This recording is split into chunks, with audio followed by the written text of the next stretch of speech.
A continuación se presentará un pequeño resumen del libro titulado La inteligencia emocional. Es un libro creado por Daniel Goleman, donde nos da a entender la importancia y nos explica lo que es la inteligencia emocional y todo lo que abarca en nuestra vida. En esta primera parte hay una interrogante que está titulada como ¿para qué sirven las emociones? Y el psicólogo empieza la historia narrando un suceso que sucedió en Estados Unidos cuando un tren que llevaba entre tantos pasajeros una familia de la que nos vamos a centrar, que estaba constituida por los padres y una hija que lamentablemente estaba en silla de ruedas. ¿Qué pasa? El tren se desborda, cae al río y los padres, en vez de salvarse, lo que haría su cerebro racional, pensarían en ver cómo salir de esa situación antes que todo para poder solventar su supervivencia. Ellos deciden salvar a su hija. Bueno, ellos gastaron todas sus energías y hicieron todo lo que pudieron para poder salvar a su hija, pero lamentablemente ellos no pudieron salvarse y murieron ahogados.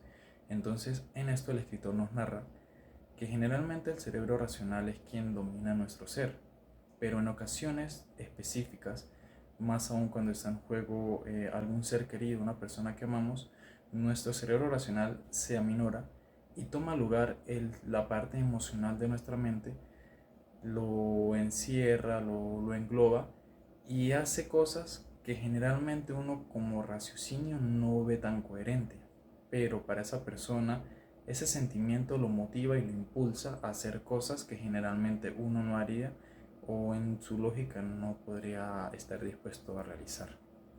Cuando la pasión desborda la razón. En esta parte del libro, el escritor nos narra otra historia, otra familia, donde sucedió algo trágico también. Pero en esta parte era una niña de 14 años que pretendía gastarle una broma a sus padres cuando ellos llegaran a la casa. Cuando ellos llegaron, escucharon ruidos y la primera acción del padre fue buscar un arma y buscar al acechador del hogar para proteger a su familia. Pero cuando llegó a la zona donde estaba su hija, ella al salir y asustar a sus padres, la primera acción del padre fue disparar. No pudo en ese momento, en ese aspecto tan crucial, no pudo reconocer a su hija y no le dio tiempo tampoco de reconocer su voz. ¿Por qué? Porque él actuó de manera defensiva para poder proteger a su familia e irónicamente terminó dañando a su hija. ¿Y qué nos enseña esta narrativa y qué nos da a entender el escritor en esta parte? De que a lo largo de los años la evolución nos ha dotado una inteligencia o unas emociones que nos han permitido sobrellevar muchos factores de peligro y nos han permitido seguir evolucionando. Solo que en esta sociedad, en la actualidad, existe un conflicto entre ambos, entre la evolución que ha llevado a las emociones que tenemos ahorita y la sociedad que lleva actualmente el ser humano. Muchas veces se genera un conflicto entre ellas por la diferencia de vida que ha tenido desde los años anteriores hasta ahorita. Como son dos estilos de vida distintos, a veces no sabemos sobrellevar nuestras emociones o nuestros actos y nos dejamos llevar por ese tipo de pasiones o situaciones que se ven mal vistas en la sociedad. Impulsos para la acción. En esta parte, el escritor nos narra una historia personal de cuando él iba manejando y tuvo una sensación de miedo porque no podía alcanzar a ver bien la calle, aun cuando afinaba su vista para poder visualizar más allá. Entonces, por esta sensación de miedo, él decidió pararse a un costado y no seguir su marcha, su rumbo. Cosa que fue acertada porque más adelante había un accidente de dos carros y si él hubiera continuado y no se hubiera dejado llevar por su miedo, hubiera habido un accidente mayor. Entonces, ¿qué nos deja el entender el escritor en esta parte del libro? Primero, lo que pasa fisiológicamente cuando las emociones de la ira y el miedo te invaden. Primeramente, cuando te invade el miedo, la sangre se te va de la cara. Esto para facilitar la transmisión de sangre hacia las piernas y poder tomar la acción de huir más rápido y más eficaz. A veces en este transcurso el cerebro o el cuerpo se queda plasmado por un pequeño corto de tiempo. Pero ¿qué pasa? Esto lo hace el cerebro para decidir si atacar o huir. Lo segundo es cuando nos invade el sentimiento de ira. En esta ocasión, la sangre se va precisamente o con más intensidad a las manos, lo que nos permite tomar un arma para poder defendernos o poder arremeter hacia la persona o hacia la circunstancia que nos esté amenazando. Estas cosas fueron de mucha utilidad en el ámbito evolutivo en el transcurso de los años de la sociedad y del ser humano, porque nos determinó como una especie que o moría o vivía. Nos ayudó a vivir en muchas etapas y circunstancias muy fuertes cuando el ser humano se encontraba en peligro. Pero a su vez también nos recalca algo importante, y es que quizás algunas de esas emociones tan intensas juegan a veces un mal hacia nosotros, porque al dejarse llevar de una manera tan fuerte por esas emociones, a veces terminamos dañando y terminamos infringiendo la ley o haciendo acciones que no son sanas ni para el entorno ni para nuestra propia salud. Nuestras dos mentes. En esta parte nos hace mucho hincapié en una experiencia personal que tuvo con una compañera suya, donde ella le comentaba que tuvo un gran impacto emocional cuando se enteró de que su pareja le era infiel y él le dijo que se iba a vivir a la casa de su otra pareja. Esto causó en ella una fuerte emoción, pero más adelante, cuando se lo volvió a encontrar, ella le expresaba de que todo estaba olvidado y que ya estaba en excelentes condiciones emocionales. Eso era lo que decía, pero físicamente su lenguaje corporal decía otra cosa muy distinta, que aún tenía los ojos llorosos y aún sentía mucha tristeza por ese acontecimiento. Entonces aquí nos hace hincapié o nos explica algo muy importante del cerebro, de la mente, que es la razón y la emoción y cómo ellas trabajan en conjunto para llevarnos en el día a día.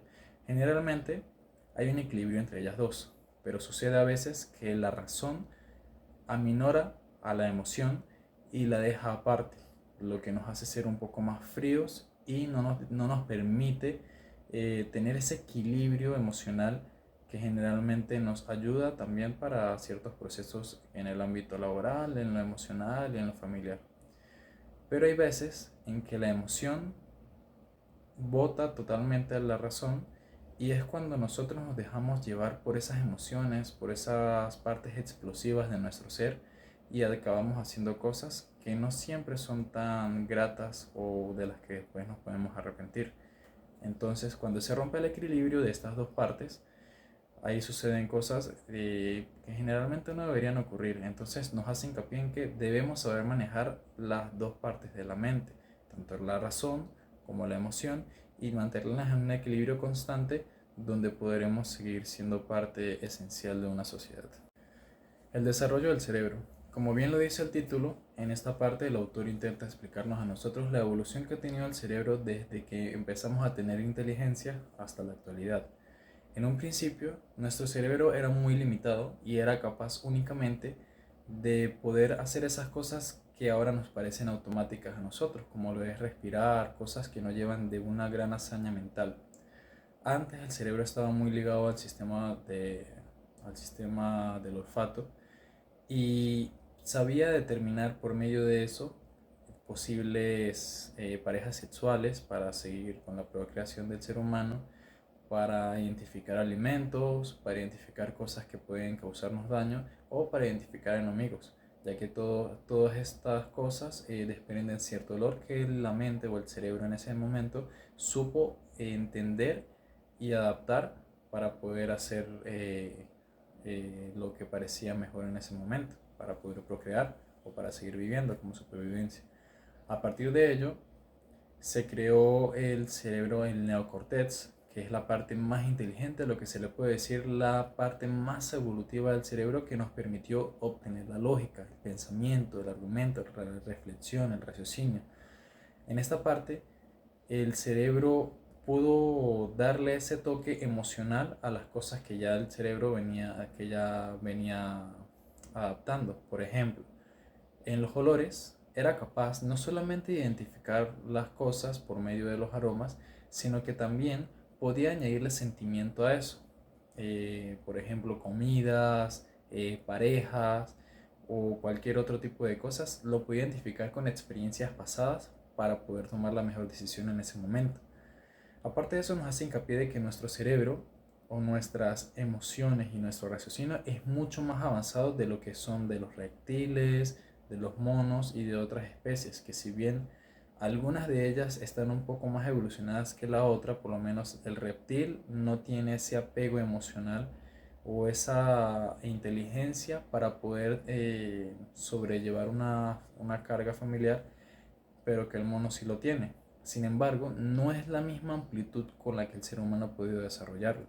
Entonces nos hace mucho hincapié en eso, en que el cerebro ha ido evolucionando a medida de los años y ha sabido identificar todas esas ramas y todas esas sensaciones para tomar la mejor decisión y seguir evolucionando. Anatomía de un secuestro emocional. En esta parte del libro, el autor nos vuelve a relatar una experiencia para poder darnos a entender lo que él quiere llegar o lo que nos quiere hacer entender. Para simplificar, había un personaje que entró a robar un departamento a dos señoritas, pero en el momento en el que se iba, una de ellas le dijo que nunca iba a descansar hasta poder encontrarlo y que la policía diera con su paradero.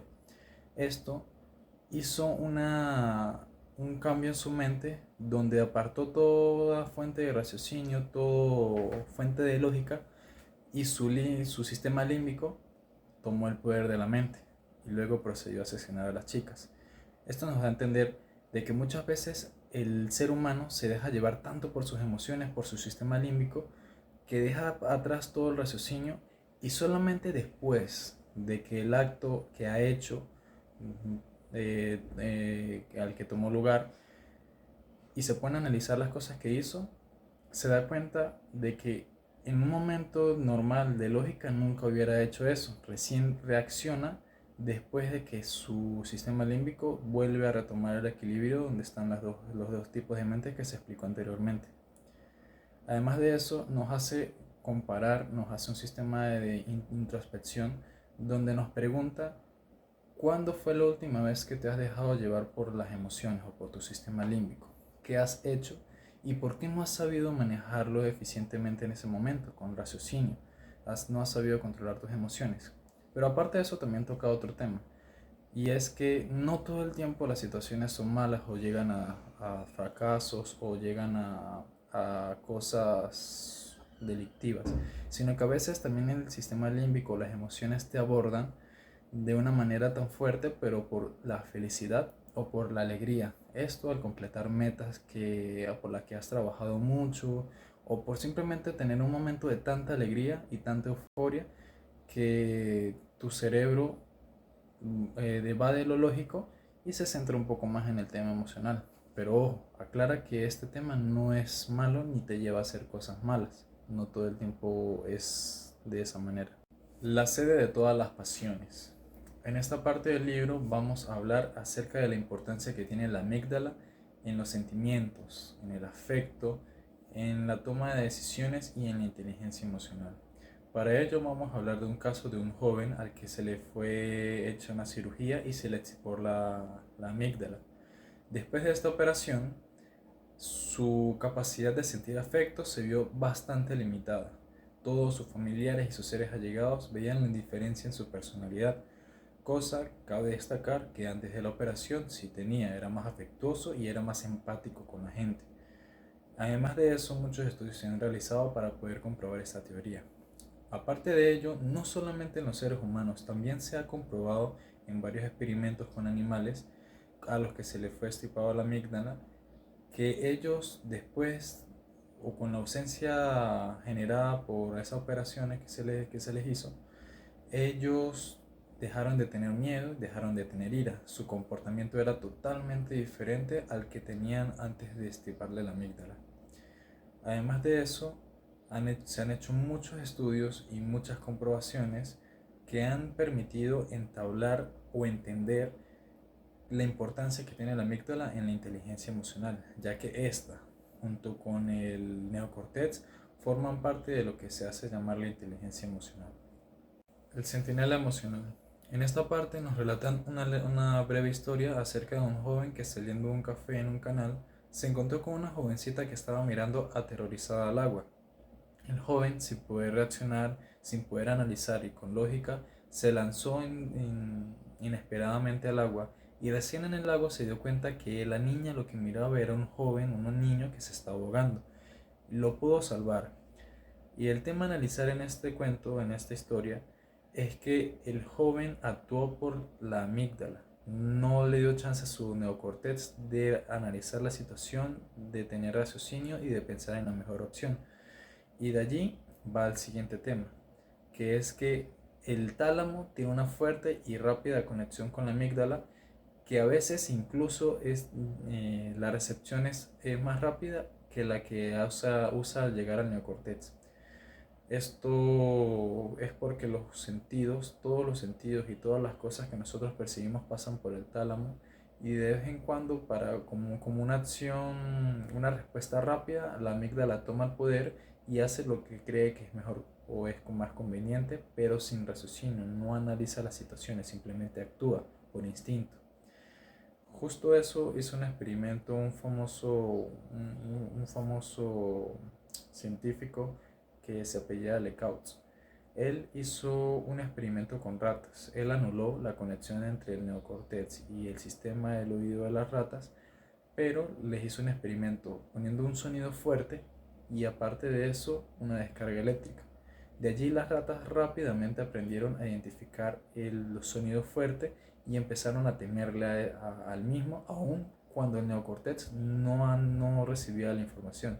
Esto explica que la amígdala hace ese trabajo en función de algunas emociones intensas, cuando las emociones son rápidas y toscas. En esta parte del libro nos especifica que muchas veces la amígdala actúa antes que el neocortex, porque recibe la información y, por medio de las emociones o los impulsos para nuestra supervivencia, actúa en favor de nosotros. Esto da un ejemplo de una experiencia personal, que durmiendo en la madrugada algún sonido estrepitoso lo hizo despertar, y eso inmediatamente hizo que saltara de la cama y quisiera correr. Pero cuando se detuvo a pensar y a voltear y a analizar la situación, se dio cuenta de que ese sonido estrepitoso era algo simple, simplemente era una ropa que se había caído.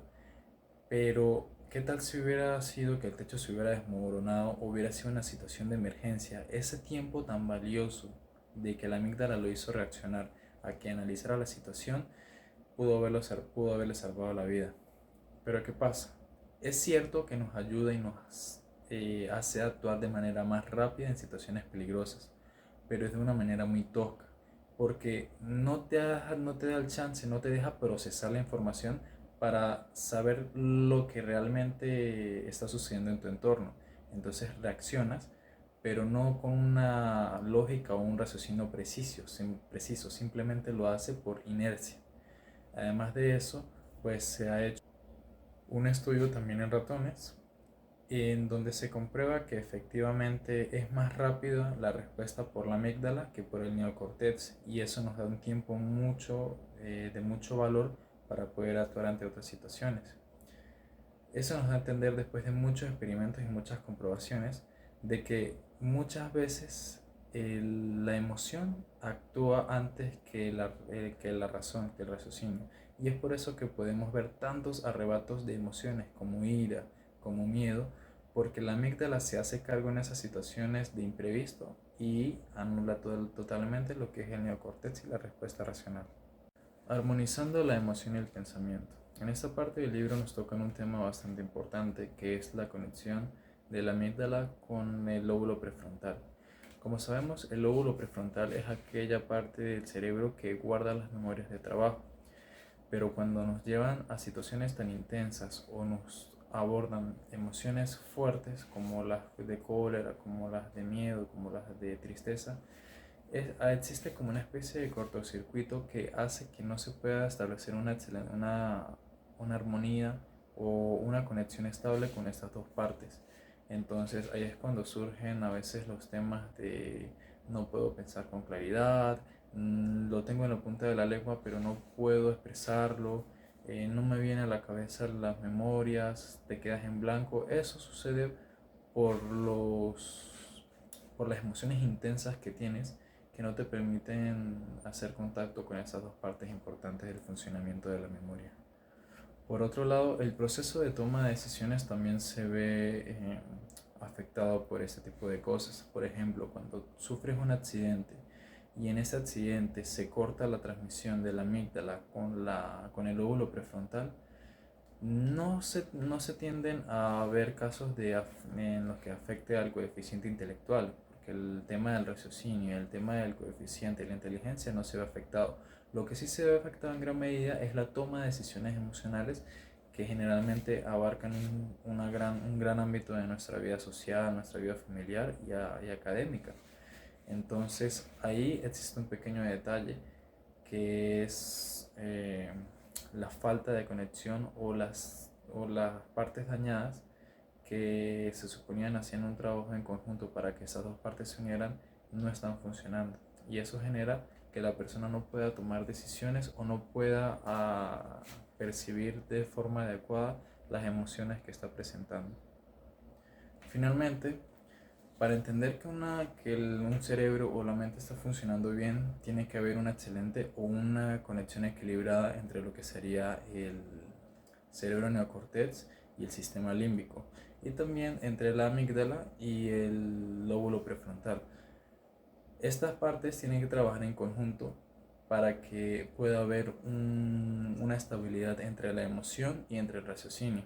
Si estas partes están descoordinadas o existe un detalle que está afectando la conexión entre ellas, pues da como resultado que una persona no pueda ser completamente capaz de administrar sus emociones, y eso lleva muchas veces a casos irregulares y complicados en la toma de decisiones y en la vida personal.